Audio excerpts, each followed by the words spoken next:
Welcome to International Love Story, the podcast about long distance and multicultural relationships. My name is Christina, and today I'm going to talk to Gabriela. Gabriela, hi. Gabriela is a licensed psychologist for expats, but she's also specialized on multicultural relationships, and she's offering online counseling. And Gabriela grew up in Chile originally. This is where she met her nowadays husband. Yes. He's from Austria, so she's in a multicultural relationship herself.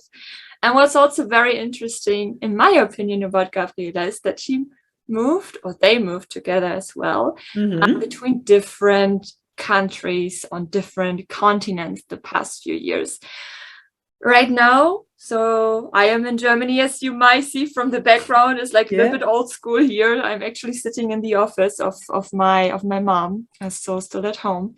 And Gabriela is sitting in Spain. In Valencia. In Valencia. They have made it all the way to Spain. And yes, mentioned she's specialized in expats. So she's counseling expats, especially on the topic of multicultural relationships, like what to expect and how to handle specific struggles that come along when you are in such a relationship. And this is also what today's topic is going to be. And I would say, thank you so much for your time, Gabriela. I'm very, very excited to talk to you today. You're very welcome. I'm happy to talk about this because it's a very important topic, definitely. It is. So I would say we just jump directly into it. What do you think? Yes, I agree. Are you ready? Yes, I am. Perfect. So as mentioned, I mean, you are in a multicultural relationship yourself. So you can talk out of your own experience. And on top of all this, you are a licensed psychologist. And not only can you share information or your experience, you can also dive a little bit deeper into when it comes to dating multicultural. My first question to you is because, I mean, obviously Nacho and I, when we dated, and we still do have some struggles, to be honest, it's something that will always follow us, that we will most probably never get rid of. So it's always very, very interesting. It's never boring. But if you talk out of your own experience, starting with that, what are the nuances, let's call it like this, you have noticed when you guys started dating, so you and the husband? That was so long ago. The nuances, first the language, because I didn't speak German and at all, and he didn't want to speak English because he wanted to improve his Spanish. As you say in Germany, or in German, ein Streber. Yeah. So how do you say that in English? Like a very ambitious man. Yeah, it goal oriented. Yeah, something like this, I guess. Goal focused. Yeah, very. So he didn't. It was we used English only in when it couldn't be fixed or arranged or communicated in Spanish, and I had to speak Spanish. As you probably experienced with Nacho, we speak very, very fast. So in order for him to understand me, I had to speak very slowly and modulate very well all the words. So it was tiring for me as well.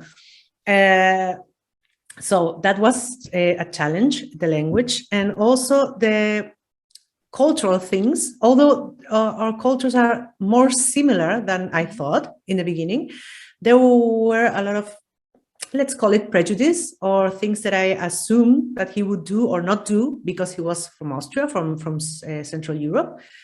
And I don't know, things like expressing his affection, or he being very direct on what he wanted and he didn't want. And I wasn't used to that because we are used to color the information, and not being very direct. And that was also interesting, challenging, and I I had to keep remembering myself, this is the man I love. He loves me. So please consider that before you jump into conclusions of why is he doing what he's doing or not doing.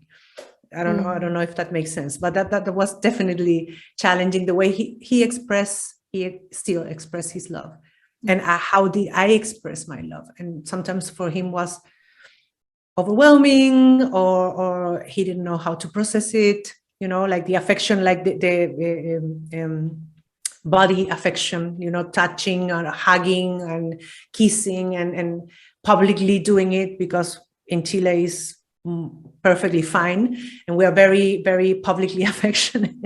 And he wasn't used to that as much, so that was also challenging.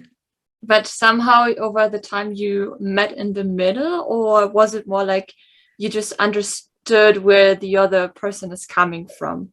Both. There were some concessions that had to be made, but also understanding exactly from where he was coming from, and vice versa, and talking, speaking, verbalizing, saying what I need, what I want, and why am I doing what I'm doing, and he doing what he was doing. It's not only assuming. That's the worst. That's the worst thing that you can do, always, but especially in a multicultural relationship, assuming what the other was saying or not saying, or doing or not doing.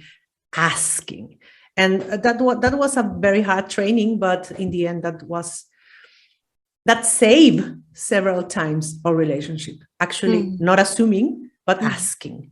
And saying, I need this, I want this, and not expecting the other to realize that that is what I wanted to do or say, or yeah. So this actually brings us directly to the topic of, like, when it comes to, because as I've mentioned, you're also offering online counseling, or actually this is your profession, to also multicultural individuals. You're not a relationship coach, but you do offer your services to individuals in multicultural relationships. As I said, this is also where you're coming from, and part of your history as well. And I guess, like, one of those things you do cover in your sessions as well is, like, not coming to a conclusion automatically, but asking the right question. And I'm wondering, how do you do that? Is there a method, or do you just have to remind yourself constantly to not come to a conclusion? Maybe you can share some advice on that, because I find it very difficult, because I'm like a very empathic person. I'm also very emotional. And when something occurs, it's quite difficult for myself to breathe and to think first before talking. It's very important. Yes. I tend to talk first and then to think and be like, okay, maybe what am I saying? Yeah. And then also with the language, so some things, they just got lost in translation and everything. So I'm wondering, is there like a special method or one key advice you could give when it comes to that? This is a golden advice. It's really, really, it works. It worked for me, and it works for the clients that I had applied before in their relationships, their multicultural relationships. Safe word. What is a safe word? Not what you imagine it is. It's also, it can be used to stop an argument. Why? Exactly what you said before, because when we are getting emotional, and when emotions are taking over our brain and our capability of communicating, it can be very counterproductive. So arranging or agreeing in a safe word, in a word that you can use to stop the argument, to stop it. Like, okay, this is growing exponentially. We are probably, or I am at least, going to say things that I don't want to say, but I'm feeling very emotional. So I'm saying that word, and that means the discussion, the argument stops. Okay. that means it stops in the moment. It doesn't mean that stops forever, because if we are discussing it, it's probably because we need to fix something or we need to communicate something. But in these circumstances, it's not productive. It can be counterproductive. It can backlash. So saying that word means stop all the discussion. One of the parties involved is removing themselves from that situation. And after, I don't know, 5 minutes, 10 minutes, 1 hour, what you agreed upon before, you can resume the argument when you are calmed and you think through what you want to say and how you want to say it. So that's if you want something easy to remember and easy to apply, is a safe word. Something that you agree, like it can be apple or orange or pencil or whatever, something easy. And then you stop the discussion and someone goes away, and then when you come back, you can resume the discussion. So you cool down first a little bit, think about what just happened before things are just escalating in a way that you might just say something you actually don't mean like this. And that it's important that you both agree upon that, because usually what happens is one of the parties, one of the people in the relationship wants to stop the discussion, and the other one wants to keep talking. No, but I'm not finished. I want to say this. We've all been there, but don't do that to me. I want to finish my sentence. I'm the one who's basically, when we have a discussion out of our experience, I got better in it, but unfortunately I just turn around and I leave the room. That's the worst thing you can do, just leaving the other one like completely confused and be like, okay, what's happening? What is she thinking? But I would just leave a conversation like this and leave Matt alone with his thought. And I feel bad about it every time I'm doing it. And that's the difference, the big difference, because you were already agreed upon. Okay, both parties in the relationship have to be on board with this. Because when I say apple, it means I'm not just going, I'm just saying, I'm saying apple. We agree upon that when I say, or when you say apple, the discussion now in this moment is paused. And I go away and then I come back and then we resume it. But I don't just leave. We agreed upon. It's not arbitrary. We agreed upon that is going to happen when I say apple, this and this and this. And also when you can also say apple, and I have to shut up and bear with the situation until we can resume the discussion. That's the difference of just leaving and leaving the other hanging there with all the words and all the feelings, Yeah, that's a lot of work as well, though, I can imagine. So it takes a lot of time also to get there, and just to be able to leave the discussion knowing that you will catch up. But in that moment, both parties will just shut up, leave the conversation, and then at some point when things cooled off, they will keep on having this discussion. Exactly. So that's why it's so important to agree upon that, and not just saying, okay, I'm saying the word, but actually, yes, we are doing this. We are both on board. Wow. Okay. Thank you so much for that. So what else is there when you think about the individuals and the past?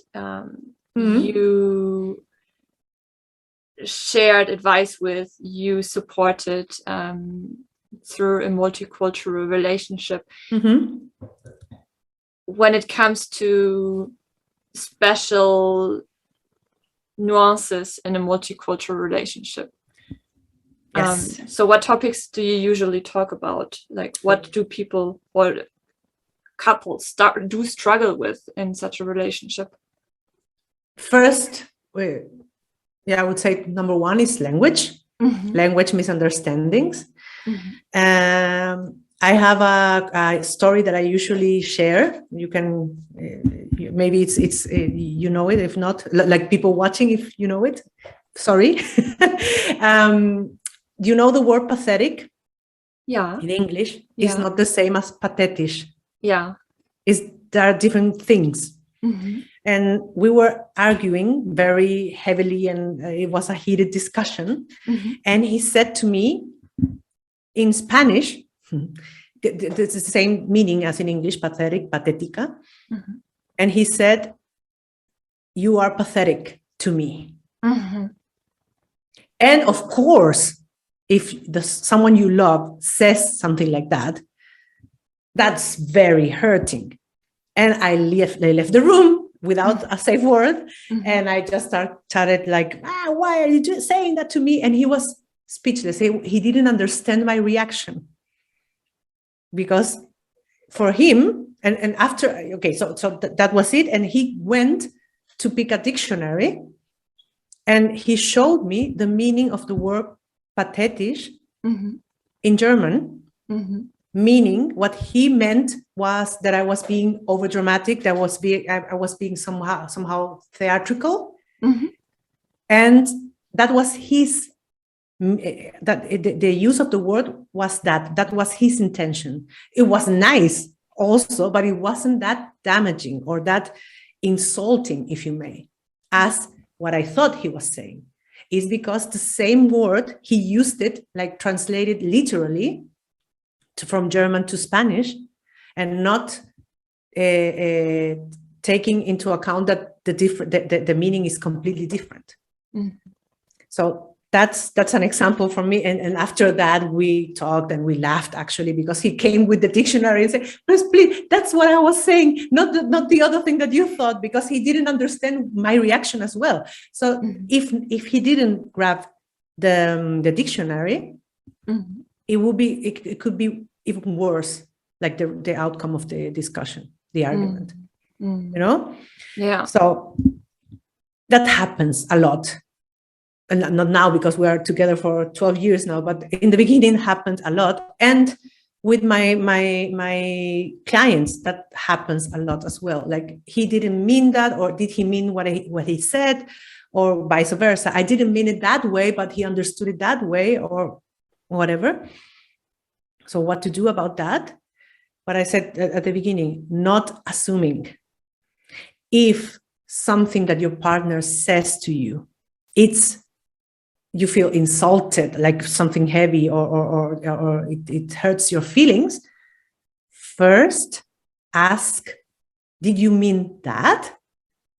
Did you mean when you said that? Did you mean this? What I understood is what you said.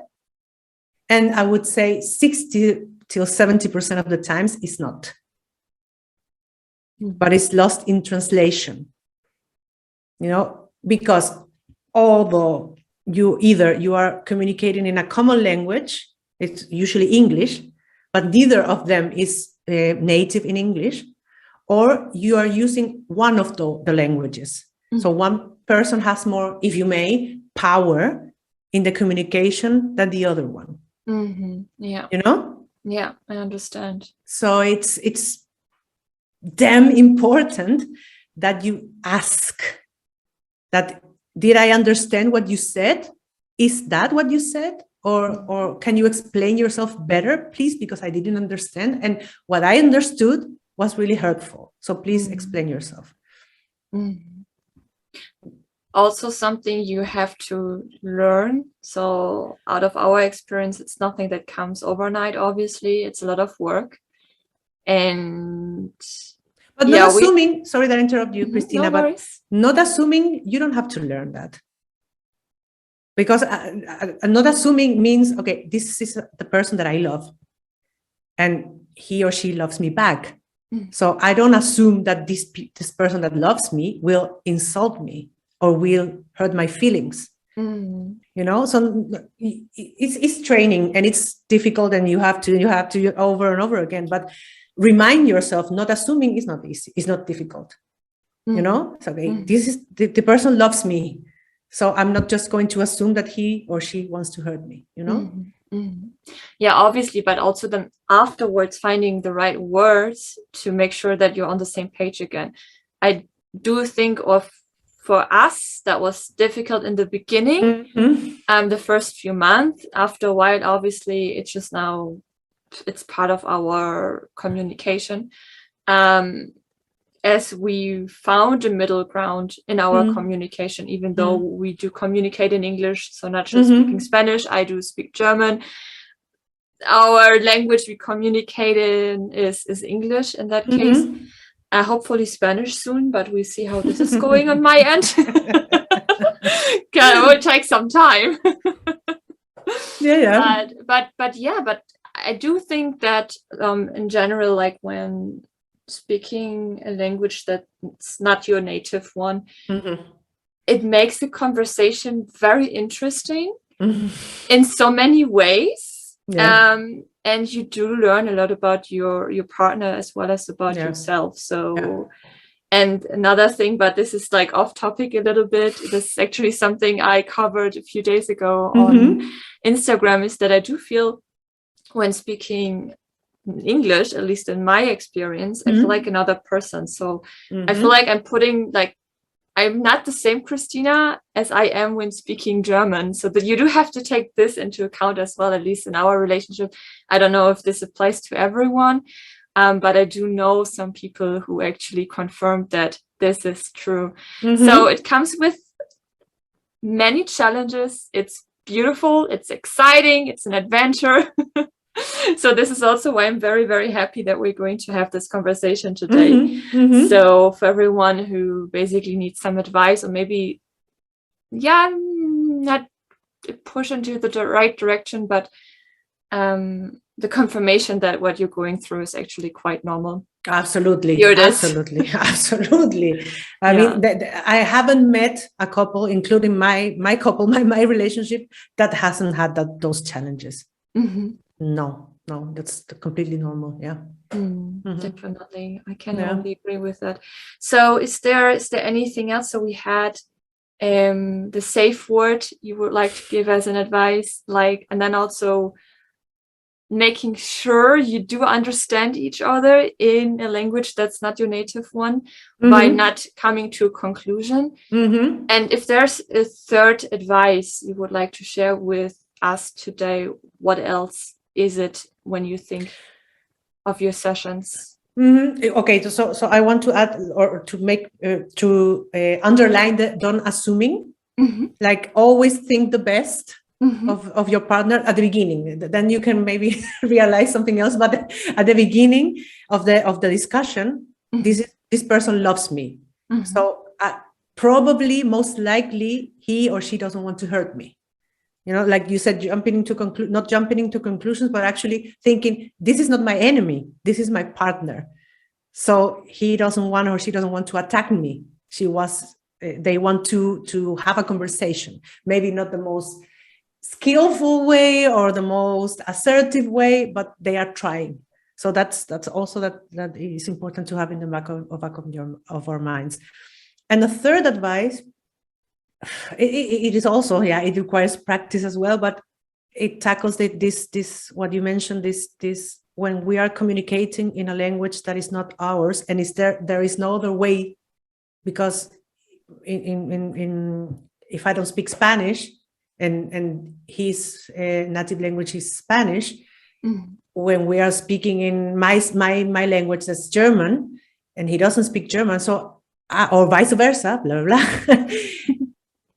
Keep in mind that if you want to say something and you can't because you don't have the vocabulary, then try to communicate it in another way. I know it's difficult, but it's also very effective. Metaphors, I know, but it helps.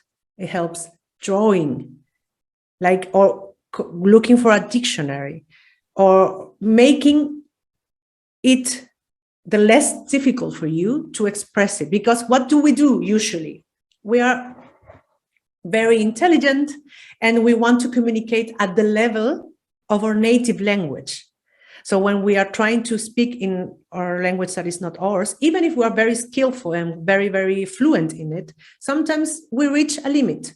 And we know that we can be so much more eloquent in our native language. So that creates a frustration per se. So drawing, it sounds like, okay, but I'm not a child. How am I going to draw? Yes, I understand that reaction of, hey, but that's a mean to an end, The end is that the other person knows exactly, or most near to exact, what I want to say. If that means that I have to draw or I have to mimic or I have to look for metaphors, this is the mean to an end. And it doesn't mean that you are less intelligent or less skillful. It means that you are speaking in a language that is not yours. So it's important to have that in mind as well. Communication is 100% the key. And if it's not as good as you want, try to pivot in different ways so that the other person understands what you want to say. When we come to the example of drawing, like, what do you mean exactly with that? Like drawing your emotion, for example, or how could that no emotion, no. What do you want to say? What is the point of this? What do you want him or her to understand? If you want to say, I am, I don't know, angry, then if you can draw the emotion like a person, like, I don't know how you draw anger, but drawing in like, it doesn't have to be a perfect draw, but it can be like, how do you say that, scheme, or like, like a map mind, or something illustrating what you're feeling or what you want to say. I want you to be clear that I'm mad or whatever feeling, but also I want you to understand what I'm saying. I'm saying that I don't want to go to your mother's next week. And if I have to draw it so that you can understand, then I will do it. That's that. What is not about communicating my feelings. That's also important. But what is the outcome of this communication? What do I need my partner to understand from what I'm saying? What is the message? Does that make sense?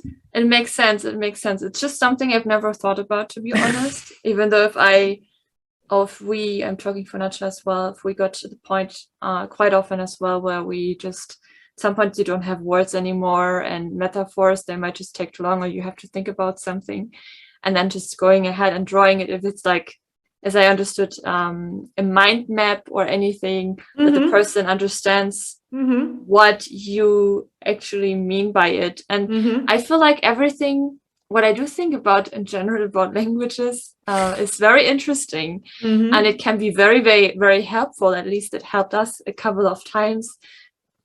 Is that even though, as mentioned, out of my perspective, I'm a very emotional person, so I'm the one who tend to leave the room when the conversation heats up too much. But I think I would leave this room earlier when speaking German, because in English I do have to think, so I have to translate. In my head, I have some time to think about what I'm actually going to say, and then the outcome is not as hurtful as it would be maybe in German. And also I feel like because of the language, because English is not as strong, or not coming out as strong as German, oftentimes for Nacho it's easier for him to understand, even though it's not our native language, because I'm not coming out so strong as I would come out when speaking German.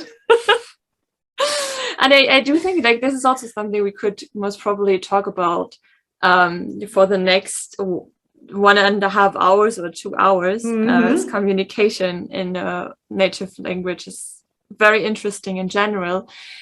But what I would also like to cover is the fact of like diversity in a multicultural relationship. So, for example, Nacho's from Argentina, I'm from Germany. I feel like the difference is not that big, but then there's so many times I'm like, oh my God, wow, how are we going to deal with that in the future? It got better as we are finding the middle ground.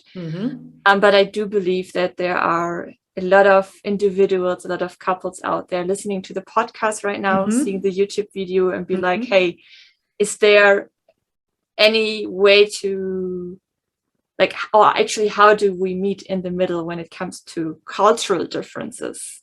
Well, That's also very, it does, like the summary of this episode is, it depends. It's very individual. But it's a middle ground is always difficult, because to actually have the feeling I'm not losing more than the other, or I'm not winning more than the other, is very subjective. And it depends. But outcome. What is the outcome of this middle ground? What are we chasing? Why are we looking for a middle ground? What is the goal of integrating your culture, my culture, all culture together, or subculture in the relationship? Why do I need to cook every Tuesday my favorite meal? And why do I need you to experience that with me? Is it the same if I experience? Is it better if I experience it alone and I enjoy it? Or is it better that I experience it with you and you pretend that you're enjoying it, but you are not? You know what I mean? I know what you mean, yes. Am I forcing you to be someone that you are not? Because it is important for me for you to appreciate my culture? Or is it better that you give me my space to appreciate my culture, but you are not necessarily have to be involved? You know what I mean? I know what you mean, yes. And that's what I mean with outcome. Middle ground sounds very nice, but it's not always a good choice, because it means, if your partner, and that goes to normal monolingual couples, let's say, if your partner doesn't enjoy something and you want your partner to enjoy it, is that what you want? Or you prefer to enjoy it by yourself, but really enjoy it and not forcing the other to enjoy it? And because the other has to be or act or do as they are enjoying it, even if they are not enjoying it. Does that make sense? That goes into the direction that the one or the other is bending or pretending to be a person they're actually not. Exactly. Which is very toxic. I'm talking out of experience as well. Yeah. So it might work for a while, but then at some point the one or the other might just think like, hey, what am I actually doing here and why am I doing this? And obviously in such a relationship, or any relationship, you want to be happy, you want your partner to be happy. And if this means that your partner has to bend for you, that's not the way to go for. But what I mean, like, is more like understanding, like in middle ground in a way, like, where are you coming from? What's your cultural difference? And what helped us a lot is, I mean, now that we're living here in Germany, or we're living here since 3 years already, Natural understands the German culture, and while being in Argentina, I do understand the Argentinian culture, and I understand where he's coming from. And this is what helped us a lot to feel closer to each other than we were before, by appreciating each other's culture, and also understanding that, for example, when it comes to, like, we Germans and also actually Austrians, they are almost always on point. And it's a cliche, but it's a cliche that's actually playing, again, just out of my own experience, that's applying on myself. Nacho is almost never on point, and it's either I can be upset about it and I can be bothered about it and be like, why again? And mi amor, vámonos, we have to go. And why are you like this? Or I can understand that this is like, hey, if you meet friends in Argentina and you say, let's hang out at 8 p.m. Most people, they arrive at 9 p.m. This is part of their culture as well. And I do have to understand that there are things, okay, I wish I could change them, but I can't, because why would I change his way of behaving, and a part that's also his culture. So again, out of my experience, that helped me a lot to ask, why is it like this? Is there maybe another reason? Okay. I agree to a certain point, not to be, how to say polemic? Like polemic? Polemic, Like, I think so. yeah, sorry. Like not to create more conflict but yes, I agree with you. There are things that we need to understand and understand from where the other is coming from. But that doesn't mean necessarily that we have to accept it in our relationship, because it's that in particular, that particularly that example. There are other things, of course, but that example of being late, or in Argentina is used to be like this, and in Germany we are very punctual. But what is important for me? It is important that you are. Is it really important for me that you are on time? Yeah. It doesn't matter the culture. If it is important for me, please try to do it, because it is important for me, to me. You know, that's a valid point. Yeah. That's what I meant. I agree with you. Yeah. I understand that in Argentina it's different, or wherever we are. For me, it's important that you are punctual, or not. Or for me, it's more important other things. But that's a very couple relationship thing. It's not only cultural. You can understand, but please make the effort. Yeah. Because it is important to me, or not that important, you know. But that's a relationship thing more than a cultural thing. You can understand where they're coming from, but it doesn't mean that it can be changed or adapt to the relationship. That's actually a good point. This is why I said, like, out of my experience or our experience, because I'm okay with it after a while, and I understand it. Like, and for me, it's like, okay, it's not bothering me too much, but I understand, like, in another relationship, if there's one party that's actually very bothered by it and wish it for, like, because it's also has to do with appreciating your time as well and your effort and all, like, it goes a little bit deeper than just being on point, you know. But this is why it was important for me to give this example out of our experience. But yeah, I totally understand, and I totally understand that this is not applying to everyone, and that it's important to set boundaries as in any other relationship. Well, absolutely. So, yeah. And your example is super important exactly for that, because for you, it's okay, it bothers me a little bit, but it's not that important. So you came to terms to it, and it's fine. That can also happen. It's not my or your like examples, but it is important to have in mind that it's very different, and it comes in the end. It's about boundaries and about what you value in a relationship. Yeah. Thank you so much for pointing this out again. And again, for everyone who's listening or who's watching, like, I'm not the best example.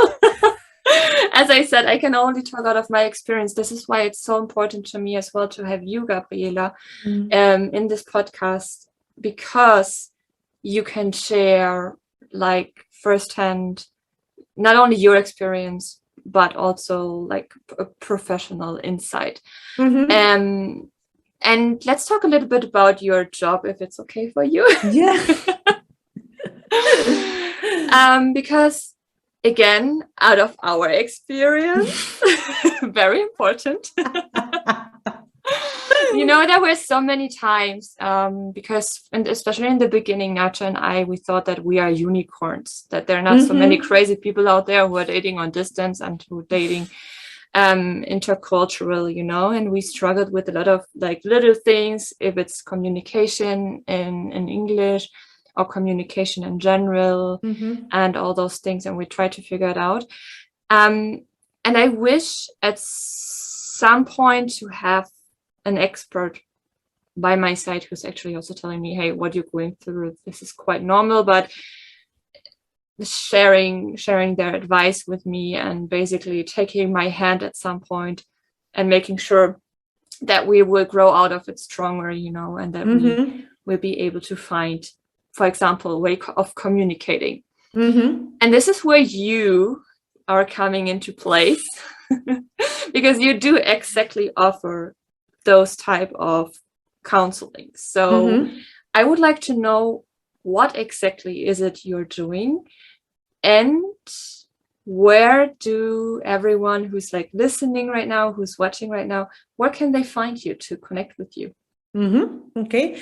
So, yeah, I offer counseling, and this kind of counseling is very practical, very solution oriented. And as our conversation, like giving not advice, but this, I would say, I will frame it like a skills training.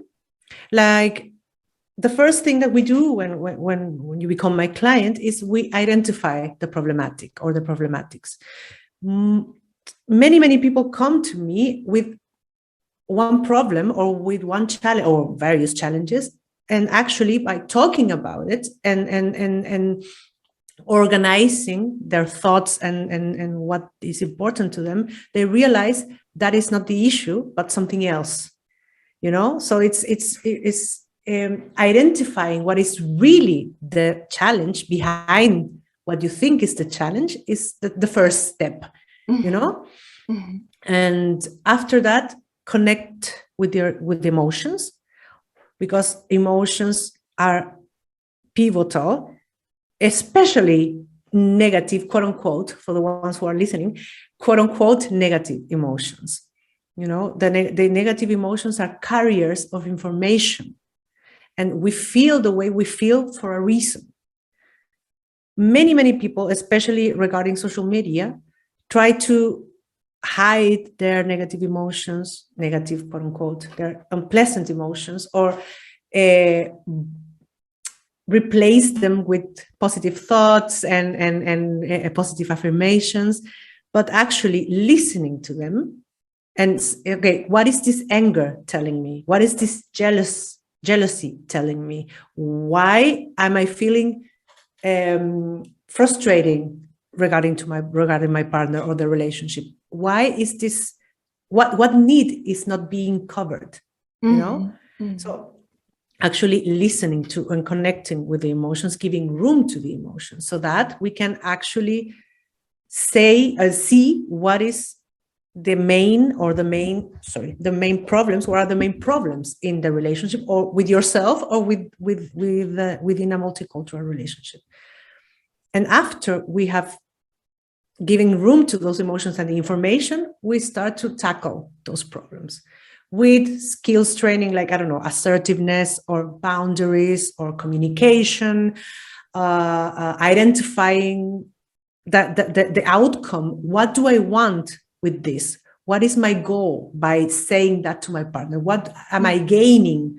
Or how is the relationship growing for me telling him or telling her that, And that requires persistence and work, and being confronted to things that sometimes we don't want to see about ourselves or about the relationship, things that we take for granted, or things that we are ignoring of our cultural background, that are being, that are being ignored in the relationship because we don't want the other person to feel blank, that we do a lot.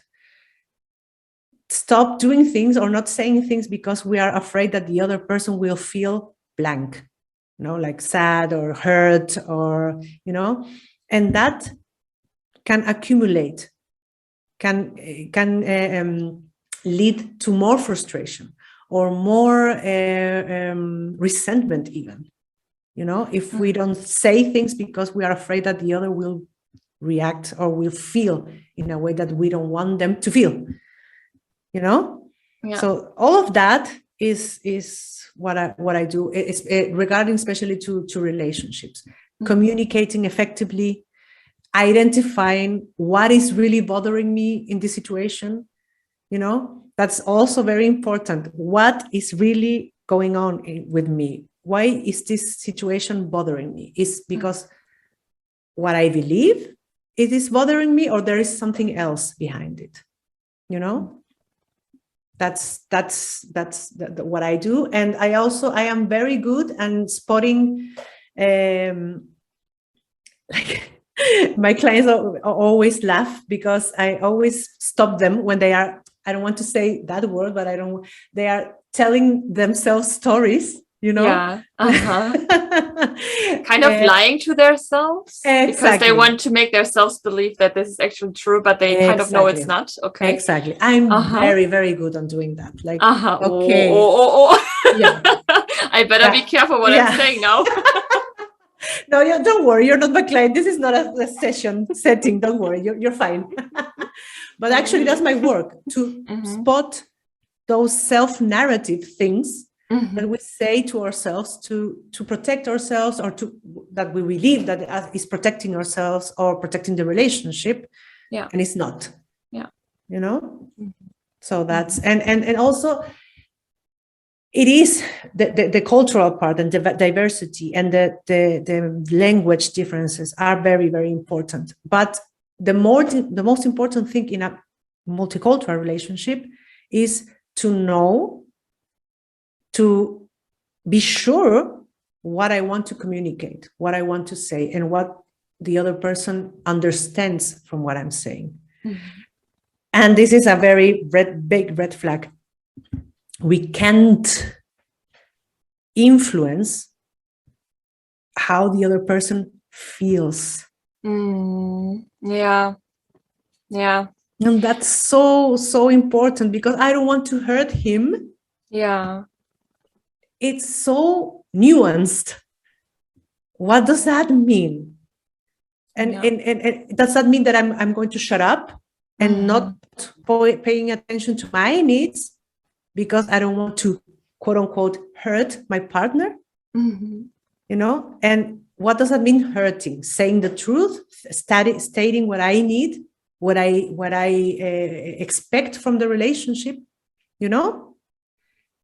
But that's maybe another topic for another podcast. That's a very common mistake. Yeah. This is also like, I think we could keep on talking for the next few hours, and we still don't cover all those different nuances. And then there are also things, obviously, like in any other relationship as well, that you have to deal with.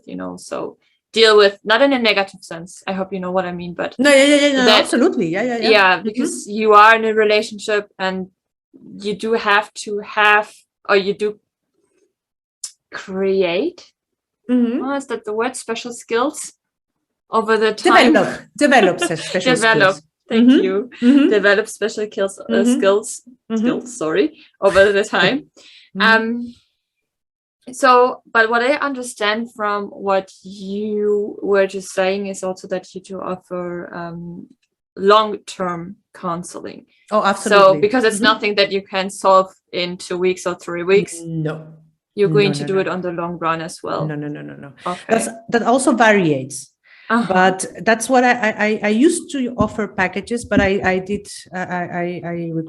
stopped really fast because it is so individual. And people coming with the expectation of fixing things in a short amount of sessions for some problematics or for some specific things, it's okay. But the things that I tackle with my counseling are more like middle term, long term.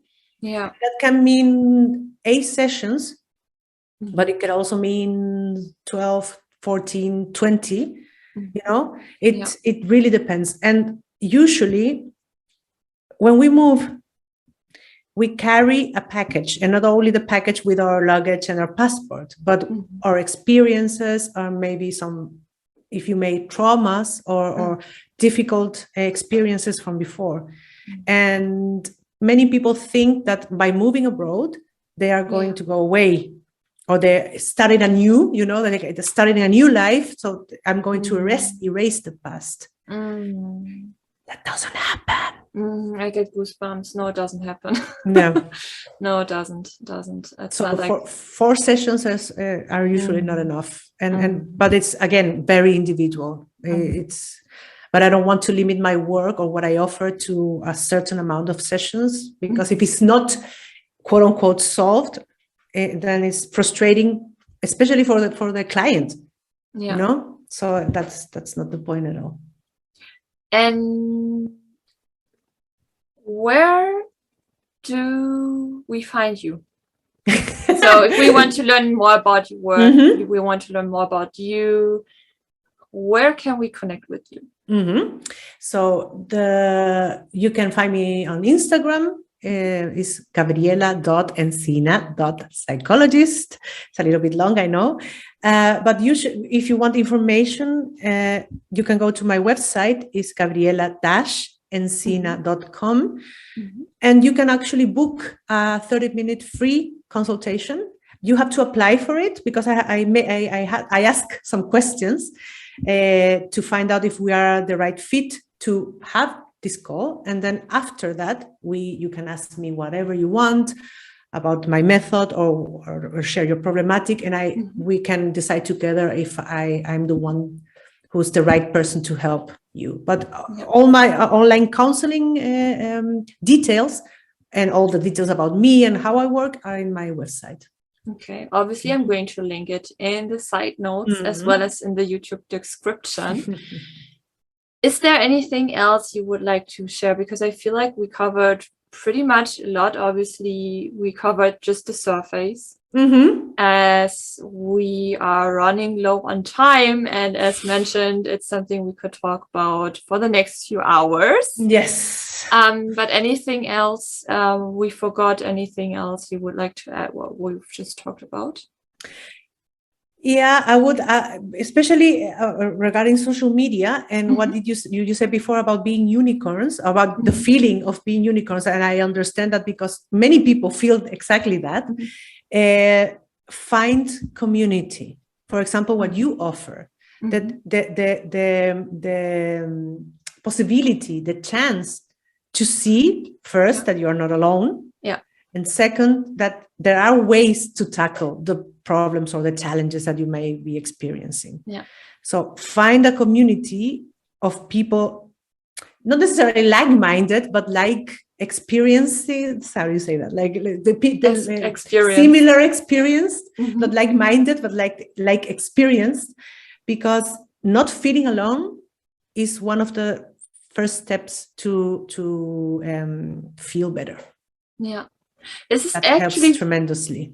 Thank you so much. This is actually very interesting that you're mentioning this, because I feel like in almost every conversation, like every time I end a conversation, we end it like this. 85% of my guests, they're actually sharing this exact same advice of connecting with others and realizing, hey, you are not alone. Yeah. And I do think, like everyone who's listening, who's watching, as always, if you do need support or if there's anything you feel trapped, or like, there is actually very, very big community out there. You can always text me, for example. I'm also like behind the account, as most of you know, of International Love Story. And I'm more than happy to share your story or your question anonymously in the stories, for example. I'll be able to connect you with others where I know, like, hey, they might have gone through something similar, or I'll be able to connect you with special people like Gabriela, you know, and you are basically, like, you are not alone, and you don't have to, whatever you're going through, whatever you're dealing with, you don't have to suffer. So there's no need to suffer. Definitely. Not at all.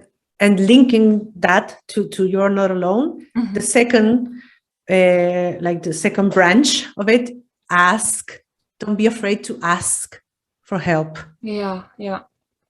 Because this sense of, okay, I can't do it alone, or it's not that difficult, or how should I, or why should I ask someone else?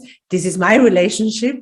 How do they know? I'm not talking about, of course, I'm talking about mental health professionals, but also people that experienced that already. Yeah. Tell me, what did you do? How did you do it? Not to compare yourself, please. That's a big red flag, but actually ask for advice or share it, that they share their experience. That's what I mean with asking for help. Yeah, like, yeah. I'm experiencing this and this and that. Do you know this? Have you ever gone through this? Or what can I do? Or what resources can I read or hear, or also listen? But ask, don't stay with that alone, because it's difficult enough. A relationship per se. Yeah. With the layer of multicultural, the layer of multilingual, the layer of maybe living abroad. Yeah. Come on. I mean, or distance. that's Yeah. enough. It's enough already. That's true. And it doesn't have to do anything with like, hey, I'm failing if I have to ask for help. Also out of my own experience. So I just want to state this out again. Because I belong to those type of people who do, like, it's very difficult for me to ask for help. Because for me, it's like, it feels like failing. But actually it's not. And there are many times I'm like, okay, I wish I would have asked before already. Like, why do I did this? Or why do I do this to myself? But yeah, actually, there's a community. There are people that are more than happy to share their experience, to help you, to support you. There are specialists out there for anything you need. So just don't hesitate and ask for help, for support, for advice. Maybe long-term counseling, as Gabriela is offering it. Thank you so much. You're very welcome. So much. Thank you for this conversation. I really appreciate you, Gabriela. I'm so happy that we've connected. Yeah, likewise. And yeah, it was a very, very great conversation. We covered actually a few topics. And as mentioned, I'm going to link everything in the side notes as well as in the YouTube description. And yeah, just connect with Gabriela.